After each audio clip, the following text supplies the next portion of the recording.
Chemistry में आपको बहुत सारे प्रोसेस पढ़ने होते हैं, अलग अलग प्रक्रिया पढ़ने होते हैं।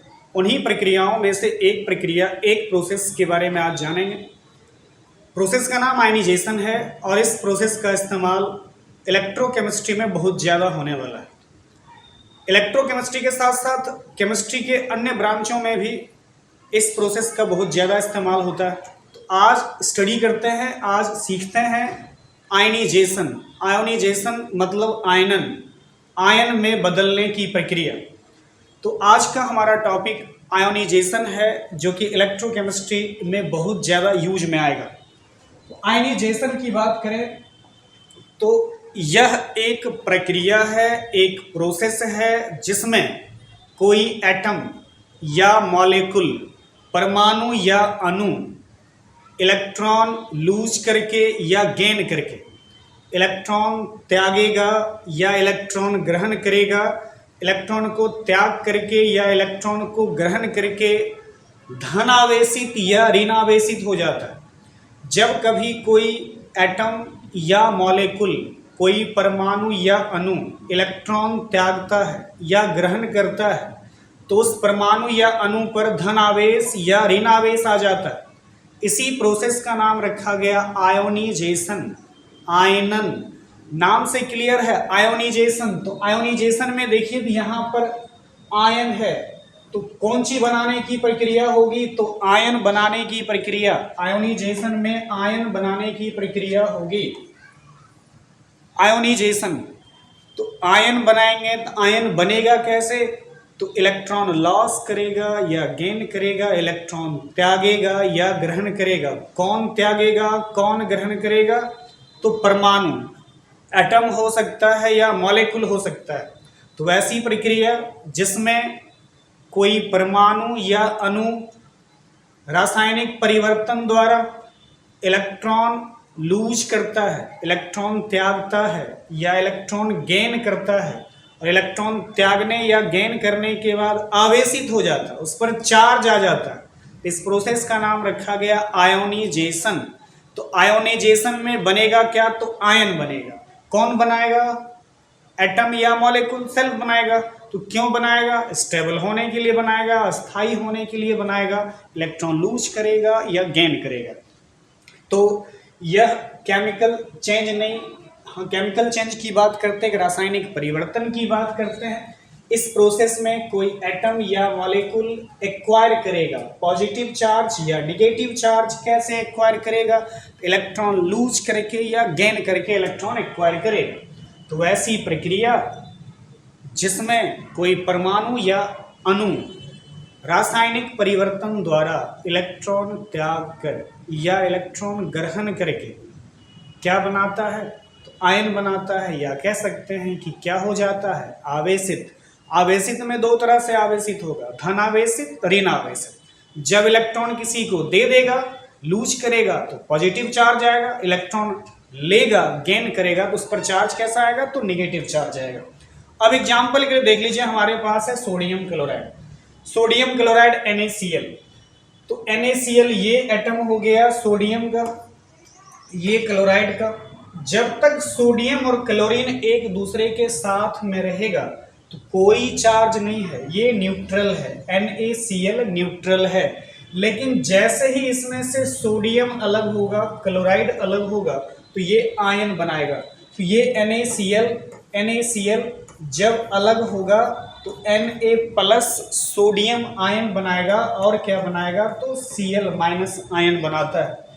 तो सोडियम क्लोराइड सॉलिड स्टेट में है, उस कंडीशन में इस पर कोई चार्ज नहीं है। लेकिन जैसे ही यह गलित अवस्था में या द्रवित अवस्था में या विलयन की अवस्था में जाएगा तो आयन प्रोड्यूस करेगा। तो दो तरह के आयन बनेंगे, एक धन आयन, दूसरा ऋण आयन। इसी में नाम क्लियर कर लेते हैं। जो पॉजिटिव चार्ज वाला होता है उस आयन को कैटायन कहते हैं, और जिस पर निगेटिव चार्ज आता है उस आयन का नाम एन आयन है। आयनीजेशन है। आयनीजेशन में क्या होगा, आयन बनेगा, आयन बनने की प्रक्रिया है। तो आयन कैसे बनेगा, तो कोई परमाणु या अणु, एटम या मॉलिक्यूल इलेक्ट्रॉन लूज करेगा या गेन करेगा। इलेक्ट्रॉन लूज करेगा तब भी आयन बनेगा, इलेक्ट्रॉन गेन करेगा तब भी बनेगा, दोनों कंडीशन में। अब ये इलेक्ट्रॉन लूज या गेन क्यों करता है, क्यों आयन बनाता है, इसके लिए देख लीजिए, कोई भी परमाणु या अणु स्टेबल होने के लिए इलेक्ट्रॉन लूज करता है या गेन करता है। जैसे सोडियम की बात करें, यहाँ पर दो अलग अलग एटम थे, अब वो आयन में बदल गए, तो सोडियम, तो पहले यहाँ सोडियम ले लेते हैं। सोडियम, आपने सोडियम का एटॉमिक नंबर पढ़ा है, सोडियम का एटॉमिक नंबर 11 होता है। इसका इलेक्ट्रॉनिक कॉन्फ़िगरेशन लिखेंगे, इलेक्ट्रॉनिक विन्यास, तो 2 8 1 होता है। इसी तरह से क्लोरीन का भी लिख लेते हैं, तो क्लोरीन का एटॉमिक नंबर होता है 17 और इसका इलेक्ट्रॉनिक कॉन्फ़िगरेशन, इलेक्ट्रॉनिक विन्यास होता है 2 8 7। अब सोडियम की बात करें तो सोडियम में कुल 3 सेल है और क्लोरीन में कुल 3 सेल, दोनों में 3 सेल है, लेकिन दोनों में से कोई अस्थाई नहीं है, किसी का भी बाह्यतम कक्षा पूर्णतः भरा हुआ नहीं है। तो इलेक्ट्रॉन बाह्यतम कक्षा में जब पूर्णतः भर जाएगा तब वह अस्थाई होगा, और आपने पढ़ा है ऑक्टेट रूल। तो यहाँ पर सोडियम भी चाहेगा हमारे बाह्यतम कक्षा में 8 इलेक्ट्रॉन हो जाए और क्लोरीन भी चाहेगा हमारे बाह्यतम कक्षा में 8 इलेक्ट्रॉन हो जाए, जबकि दोनों के साथ ऐसा है नहीं। इस कंडीशन में ये सोडियम जो इसके बाह्यतम कक्षा में एक ज्यादा इलेक्ट्रॉन, अगर ये इलेक्ट्रॉन लॉस करता है 1 इलेक्ट्रॉन, तो इसके बाह्यतम कक्षा में कितना बचेगा, 8 इलेक्ट्रॉन। अब इसकी बात करें तो इसके बाह्यतम कक्षा में कितना है, 7। ये 8 पूरा करना चाहता, अगर ये 1 इलेक्ट्रॉन ये ले लेता है, तो अब इसके पास भी 8 इलेक्ट्रॉन और इसके पास भी कितना, 8 इलेक्ट्रॉन। तो दोनों अपना ऑक्टेट पूरा करने के लिए इलेक्ट्रॉन कोई लूज करता है, कोई गेन करता है, कोई इलेक्ट्रॉन त्यागता है, कोई ग्रहण करता है। सोडियम में कुल मिलाकर 3 सेल है, ये सोडियम का नाभिक है। अब इसके बाद सोडियम का अलग अलग सेल बनाते हैं, तो ये पहला सेल, दूसरा सेल और ये तीसरा सेल। इसी तरह से क्लोरीन है, क्लोरीन का भी सेल है। क्लोरीन में भी कितने सेल हैं, तो क्लोरीन में भी 3 सेल है, तो इसका भी 3 सेल बना लेते हैं। क्लोरीन का 1 2 3, दोनों का 3 अलग अलग सेल है। अब यहाँ पर देखिए तो सोडियम के बाह्यतम, सोडियम के अंदर वाले सेल में कितने इलेक्ट्रॉन है, तो पहला सेल में 2 इलेक्ट्रॉन है, दूसरा में कितना है, तो दूसरा में इलेक्ट्रॉन है 8 4 5 6 7 और 8, और लास्ट सेल में कितना इलेक्ट्रॉन है, तो सोडियम के लास्ट सेल में 1 इलेक्ट्रॉन। लेकिन क्लोरीन की बात करें तो क्लोरीन के अंदर वाले सेल में 2 इलेक्ट्रॉन, उसके बाहर सेकेंड सेल जो है, सेकेंड सेल में कितना है, तो सेकेंड सेल में कुल मिलाकर 8 इलेक्ट्रॉन है, और थर्ड सेल में कितना इलेक्ट्रॉन है, तो थर्ड सेल में 8 नहीं है, थर्ड सेल में 7 इलेक्ट्रॉन, 4 1 5 6 और 1 7। अब इसके बाह्यतम कक्षा में 1 इलेक्ट्रॉन ज्यादा है और इसके बाह्यतम कक्षा में 1 इलेक्ट्रॉन कम है। इस स्थिति में यह सोडियम क्या करता है, इलेक्ट्रॉन ट्रांसफर कर देता है, इस इलेक्ट्रॉन को दे देता है, किसको, तो ये क्लोरीन को दे देगा। तो जैसे ही ये क्लोरीन को 1 इलेक्ट्रॉन देगा, तो पहले इसके पास कितना था, 2 8 1, अब कितना बचा, तो अब इसका बचा 2 और 8। कब ऐसा हुआ, जब इसने कितना इलेक्ट्रॉन लॉस किया, तो 1 इलेक्ट्रॉन लॉस किया, तो सोडियम पर चार्ज कितना प्लस आएगा, 1 प्लस। जब कभी कोई इलेक्ट्रॉन लूज करेगा तो उस पर चार्ज प्लस आएगा, और जितना लूज करेगा, जितना त्यागेगा, उतना उस पर चार्ज प्लस आएगा। तो सोडियम कितना लूज किया, 1 लूज किया, इसलिए कितना चार्ज है, सिंगल प्लस। अब इधर क्लोरीन की बात करें तो क्लोरीन के पास पहले से कितना था, क्लोरीन के पास पहले से था, Cl के पास पहले से था कितना, तो 2 8 और 7, लेकिन 1 इलेक्ट्रॉन इसने ले लिया, अब हो गया 2 8 8। तो इसने कितना इलेक्ट्रॉन गेन किया, 1 इलेक्ट्रॉन गेन किया, तो इस पर चार्ज क्या आ गया, माइनस। कितना माइनस, तो 1 माइनस। तो कोई जितना इलेक्ट्रॉन लूज करेगा, जितना गेन करेगा, उस पर उतना ही चार्ज प्लस में, उतना ही चार्ज माइनस में आएगा। तो आयन बनने की प्रक्रिया है, आयोनाइजेशन है। आयोनाइजेशन में आयन बनेगा, और कैसे बनेगा, तो इलेक्ट्रॉन त्यागेगा, इलेक्ट्रॉन ग्रहण करेगा, तो आयन बन जाएगा। अब कुछ और एग्जाम्पल देख लेते हैं आयनाइजेशन का, कैसे आयन बनते हैं। अब यहाँ देखिए आपके सामने, इधर सोडियम बाइकार्बोनेट है और इधर सल्फ्यूरिक एसिड है। पहले सोडियम बाइकार्बोनेट का देख लेते हैं। सोडियम बाइकार्बोनेट में ये सोडियम है, ये सोडियम, और इधर वाला जो है बाइकार्बोनेट। जब बाइकार्बोनेट वाले पार्ट से सोडियम अलग होता है, ये सोडियम बाइकार्बोनेट है, जिसमें से ये जो देख रहे हैं ये सोडियम है, बाकी वाला जो पार्ट है ये बाइकार्बोनेट का है। बाइकार्बोनेट में HCO3 है, बाइकार्बोनेट HCO3 और सोडियम Na। जैसे ही सोडियम इसमें से अलग होता है और बाइकार्बोनेट अलग होता है तो दोनों पर चार्ज, एक पर प्लस और दूसरे पर माइनस क्रिएट होता है।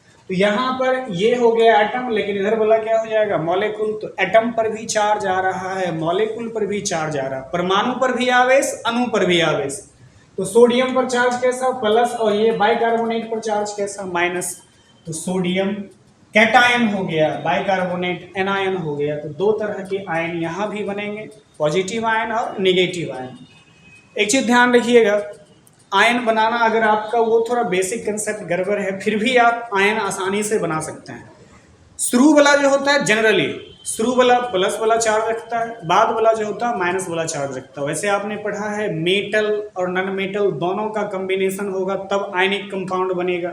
जनरली जो आयन बनाता है वो आयनिक कंपाउंड होता है, और आयनिक कंपाउंड में एक मेटल के एटम होंगे, दूसरे नॉन मेटल के होंगे। जो मेटल वाला होगा उस पर चार्ज प्लस आएगा, जो नॉन मेटल वाला होगा उस पर माइनस आएगा। लेकिन कहीं कहीं पर इसका एक्सेप्शन भी है, अपवाद है। तो अपवाद कहाँ पर है, जहां पर वॉन्डरिंग एलिमेंट आएगा, हाइड्रोजन जब कभी भी आएगा तो ये एक्सेप्शन लेकर के आएगा। तो यहाँ पर इसी तरह से देखिए sulphuric acid H2SO4, sulphuric acid.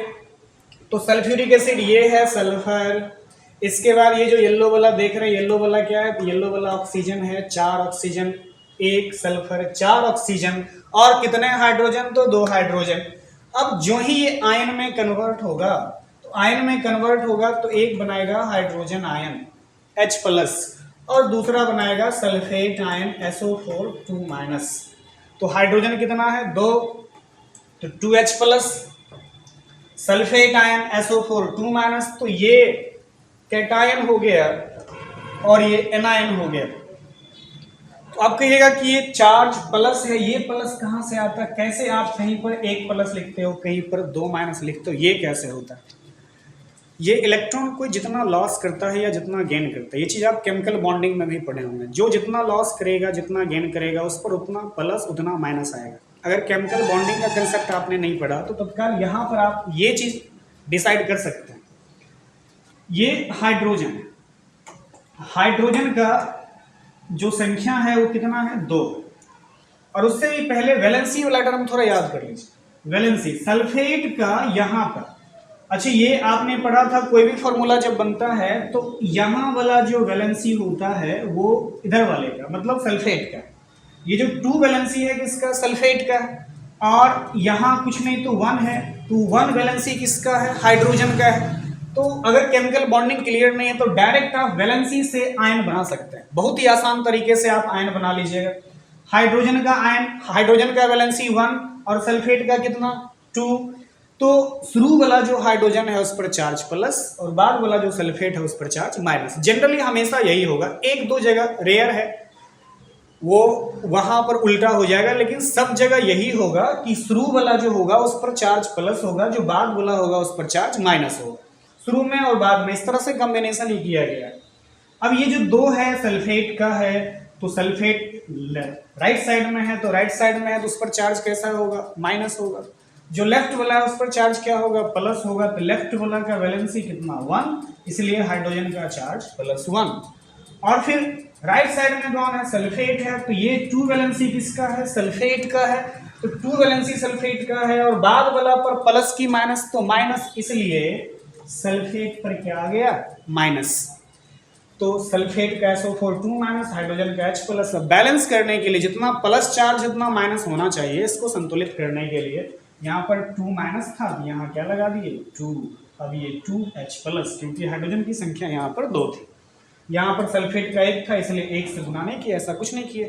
अब बैलेंस है, 2 प्लस है, 2 माइनस है। इस तरह से किसी भी आयनिक कंपाउंड को आप आयन में कन्वर्ट कर सकते हैं, आयन में बदल सकते हैं। तो बस आयन में बदलने के लिए वैलेंसी का ध्यान रखिए, शुरू वाला पर प्लस, बाद वाला पर माइनस। एक दो जगह ऐसा भी आएगा जिसमें शुरू वाला पर माइनस होगा, बाद वाला पर प्लस होगा, लेकिन उसकी संख्या बहुत ही कम। अब यहाँ कुछ एग्जाम्पल आपके सामने रखा गया है। आयोनाइज करना है, आयन में बदलना है। जितने भी अलग अलग आयनिक कंपाउंड यहाँ आप देख रहे हैं, सबको आयन में बदलना है। और आयन में बदलने के लिए आप वैलेंसी याद रखिए तो आसानी से बन जाएगा। और आपने पहले से chemical bonding type concept clear कर रखा है, तब कोई समस्या नहीं होगी। अगर वहाँ वो नहीं करके रखे हैं तो आप सिर्फ वैलेंसी से भी आयन में इसे कन्वर्ट कर सकते हैं। अब जैसे सोडियम क्लोराइड है, सोडियम शुरू वाला पर प्लस, बाद वाला पर माइनस, तो यहाँ पर इसको आयन में बदलते हैं, आयन में बदलते हैं। सोडियम Na लिख लीजिए, इसके बाद Cl लिख दीजिए। सोडियम का वैलेंसी कितना, 1। क्लोराइड का भी कितना होता है, 1 होता है। और वैसे भी यहाँ पर कुछ नहीं लिखा हुआ तो 1 ही है। कहीं कहीं पर 2 रहेगा, वो भी कैंसिल हो जाएगा, लेकिन यहाँ पर सोडियम और क्लोराइड दोनों का वैलेंसी 1 है। तो सोडियम पर चार्ज क्या लिखिएगा, तो सोडियम पर Na प्लस, 1 प्लस लिखेंगे। क्लोराइड पर क्या, 1 माइनस लिखेंगे। ये प्लस वाला हो गया, ये माइनस वाला, इसने 1 इलेक्ट्रॉन लॉस किया, इसने 1 इलेक्ट्रॉन गेन किया। इस तरह से आयन बना, सोडियम आयन और क्लोराइड आयन। अब जैसे इसका बनाना है, अगर आप इसका आयन बनाना चाहते हैं, यहां भी सोडियम है, ऑक्सीजन है, तो पहले आप क्या करिए, सोडियम और ऑक्सीजन दोनों को लिख लीजिए। ये हो गया सोडियम और ये हो गया ऑक्सीजन, दोनों को लिख लिए। अब वैलेंसी देखिए, यहां भी वो वैलेंसी लिखा हुआ, ये जो 2 देख रहे हैं, ये 2 किसका है, ऑक्सीजन का है। और ऑक्सीजन पर कुछ नहीं, तो क्या है, 1 लिखा हुआ, तो वो 1 किसका है, वो 1 सोडियम का है। तो सोडियम का वैलेंसी 1 है, 1 इलेक्ट्रॉन लॉस करेगा, 1 प्लस।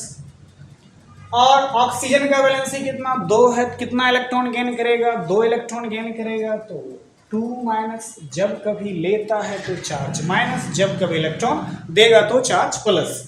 अब यहाँ पर Na प्लस और O2 माइनस, लेकिन चार्ज बैलेंस नहीं है। यहाँ 2 माइनस है और यहाँ 1 ही प्लस है। जितना माइनस है उतना प्लस होना चाहिए। तो सोडियम में कितना लगा हुआ है, 2। सोडियम के कितने एटम है, 2।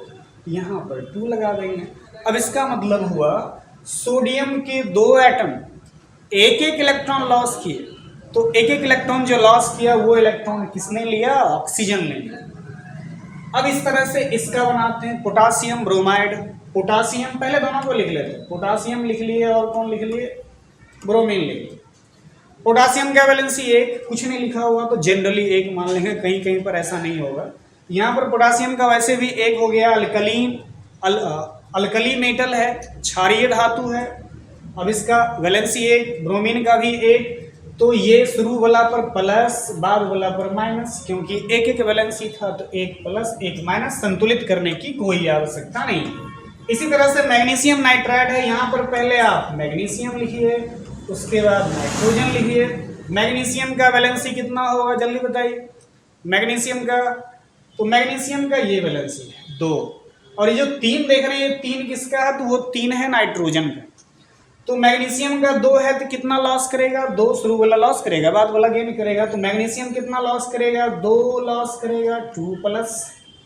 और ये नाइट्रोजन कितना गेन करेगा, तो इसका वैलेंसी कितना है, 3। तो 3 तो कितना गेन करेगा, 3 इलेक्ट्रॉन गेन करेगा, तो 3 माइनस। लेकिन चार्ज बैलेंस नहीं है, संतुलित कर लीजिए। यहाँ 2 प्लस है और यहाँ 3 माइनस है। यहाँ 2 प्लस 3 माइनस, संतुलित तो है ना, तो संतुलित इसी से कर लेंगे। देखिए मैग्नीशियम में कितना लगा हुआ, 3, तो यहाँ 3 से गुना कर लीजिए। नाइट्रोजन में कितना लगा हुआ, 2, तो यहाँ 2 से गुना कर दीजिए। अब देखिए 3 दूना 6 प्लस, और यहाँ भी 3 दूना 6 माइनस, जितना प्लस उतना माइनस, चार्ज संतुलित। अब ये लिथियम क्लोराइड है, इसका बनाते हैं लिथियम क्लोराइड। तो लिथियम मेटल है, क्लोराइड नॉन मेटल है, तो शुरू वाला पर चार्ज प्लस होगा, बाद वाला पर चार्ज माइनस होगा, लेकिन वैलेंसी दोनों का 1-1 ही है। तो इस पर लिथियम पर सिंगल प्लस और क्लोराइड पर सिंगल माइनस, संतुलित है। ये कैटायन है, ये एनायन है। इस तरह से किसी भी आयनिक कंपाउंड को आयन में परिवर्तित किया जा सकता है, आयोनाइज किया जा सकता है। अब इसकी बात है अमोनियम क्लोराइड। अमोनियम क्लोराइड, इसका ये पोर्शन अमोनियम है और ये वाला क्लोराइड है। अमोनियम क्लोराइड का चार्ज लिखना तो शुरू वाला पर प्लस होगा, बाद वाला पर माइनस होगा। पहले दोनों को लिख लेते हैं, NH4 और उसके बाद Cl, दोनों लिखेंगे। वैलेंसी कुछ नहीं लिखा हो तो कुछ नहीं है तो एक होगा। अमोनियम का भी एक और क्लोराइड का भी कितना, एक। तो अमोनियम का एक, क्लोराइड का एक, तो शुरू वाला पर प्लस, बाद वाला पर माइनस, दोनों का एक एक वैलेंसी है, इसलिए इस पर एक प्लस और इस पर एक माइनस। यहाँ पर प्लस होगा और यहाँ पर माइनस होगा। तो इस तरह से चार्ज बैलेंस है। अब ये sodium hydrogen carbonate, sodium bicarbonate, इधर वाला ये सोडियम मेटल है, बाद वाला जो भाग है वो नन मेटल का है, उस पर चार्ज माइनस है। तो सोडियम, सोडियम लिख लीजिए। उसके बाद बाइकार्बोनेट या हाइड्रोजन कार्बोनेट, सोडियम एक वैलेंसी रखता है, बाइकार्बोनेट का भी एक होता है। तो सोडियम पर एक प्लस, बाइकार्बोनेट पर एक माइनस होता है। वैलेंसी अगर याद है, वैलेंसी नहीं याद है, केमिकल बॉन्डिंग करना चाहते हैं ऑक्टेट, ऐसे ही उसका पूरा कर लेते हैं, तब भी आप कर सकते हैं। और नहीं तो यहाँ भी वैलेंसी उसका लिखा हुआ रहता है, इस वैलेंसी से भी आप कंफर्म कर लेंगे। जैसे इसमें देखिए एल्यूमिनियम का वैलेंसी कितना, 2, इधर वाला ये एल्यूमिनियम का वैलेंसी इधर वाला होगा, एल्यूमिनियम का वैलेंसी कितना, 3 हो जाएगा। इधर देखिए कार्बोनेट का वैलेंसी कितना, 2 हो जाएगा। यहाँ से भी क्लियर है, एल्यूमिनियम लिखिए, एल्यूमिनियम Al प्लस कार्बोनेट का CO3। अब चार्ज लिखना है तो एल्यूमिनियम का वैलेंसी कितना, 3, तो कितना प्लस, 3 प्लस, कार्बोनेट का 2 माइनस, 2 वैलेंसी है तो 2 माइनस। लेकिन चार्ज बैलेंस नहीं है, कैसे बैलेंस करेंगे, बैलेंसिंग टर्म यहाँ पर है, इसकी सहायता से बैलेंस कर लेंगे। अब यहाँ पर एल्यूमिनियम में कितना लगा हुआ, 2 से गुना कर दिए। कार्बोनेट में कितना है, 3, तो 3 से गुना कर दिए। अब देखिए 3 दूना 6 प्लस और इधर 3 दूना 6 minus. Positive charge, negative charge, धन आवेश, ऋण आवेश दोनों इक्वल है। इसी तरह से इसमें देखते हैं ये CH3COOH, हमने बोला था कहीं कहीं पर उल्टा है, एक दो जगह ही मिलेगा ऐसा, वो यहीं पर CH3COO और उसके बाद कौन सी है H, CH3COOH। तो ये शुरू वाला और ये बाद वाला हाइड्रोजन, हाइड्रोजन पर चार्ज क्या होगा, प्लस। अब हाइड्रोजन पर प्लस है, इसके विपरीत इस पर चार्ज क्या होगा, माइनस होगा। तो यहाँ पर अब दोनों को पहले लिख लेते हैं, CH3COO और उसके बाद कौन सी H पर चार्ज प्लस, CH3COO पर चार्ज माइनस। तो जितना प्लस उतना माइनस, कहीं पर कुछ वैलेंसी शो नहीं कर रहा, इसका मतलब इस पर भी एक, हाइड्रोजन का तो एक होता है वैलेंसी, और इस पर कितना, एक, इस पर एक प्लस और इस पर एक माइनस। अब इसके बाद इसकी बात करें तो यहाँ सोडियम है और यहाँ पर CH3COO है, तो ठीक उसी तरह से इसका भी कर लेंगे, CH3COO माइनस हो जाएगा और Na प्लस हो जाएगा। ये सोडियम आयन और ये एसीटेट आयन है, सोडियम एसीटेट इसका नाम है, सोडियम आयन बनाएगा, एसीटेट आयन बनाएगा। तो किसी भी आयनिक कंपाउंड को आयन में कन्वर्ट किया जा सकता है, आयन में बदला जा सकता है, और बदलने का ये सामान्य सा तरीका। अब आपके लिए भी कुछ काम है, कुछ कंपाउंड, आयनिक कंपाउंड आपको अभी मिलेगा और आप भी सबको आयन में बदलिए। जहाँ कहीं प्रॉब्लम होगा आयन में बदलने में, तो प्रॉब्लम जनरली कहाँ होगा, जहाँ आपको वैलेंसी ना पता चलेगा वहीं पर प्रॉब्लम होगी। तो आप वैलेंसी क्लियर कर लीजिए, उसके बाद वैलेंसी फॉर्मूला से भी क्लियर होता है, कहीं कहीं पर वो कंफ्यूज करेगा, जब सेम वैलेंसी रहता तो कट जाता है। इस तरह से कुछ कंपाउंड आपको दिए जा रहे हैं, आप भी उसको आयन में कन्वर्ट करिए। ये कुल टोटल 32 कंपाउंड्स हैं, अलग अलग बहुत सारे कंपाउंड्स हैं। तो जैसे इससे पहले अभी हमने सबको आयन में कन्वर्ट किया है, आप भी इस कंपाउंड को आयन में कन्वर्ट कर लीजिए। और आयन में कन्वर्ट करने के बाद देखिए कहाँ कहाँ आपको प्रॉब्लम होती है। जहाँ जहाँ वैलेंसी में प्रॉब्लम होता है आप कमेंट बॉक्स में नीचे उस प्रॉब्लम को लेकर के लिख दीजिए, हम प्रयास करेंगे कि जहाँ आपके साथ दिक्कत है उसको सॉल्व किया जाए। तो इसमें आप पहले इसका प्रैक्टिस करिए, फिर फिर इसके बाद अगले वीडियो में और स्पेशल वर्क करेंगे।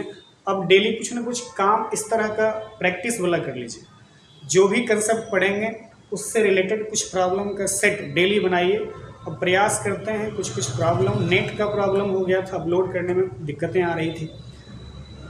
अब अभी ये प्रॉब्लम कर लीजिए, फिर इसके आगे और भी बहुत सारे प्रॉब्लम्स आपको दिए जाएंगे। तब तक के लिए अपना ख्याल रखिए और मेहनत करते रहिए।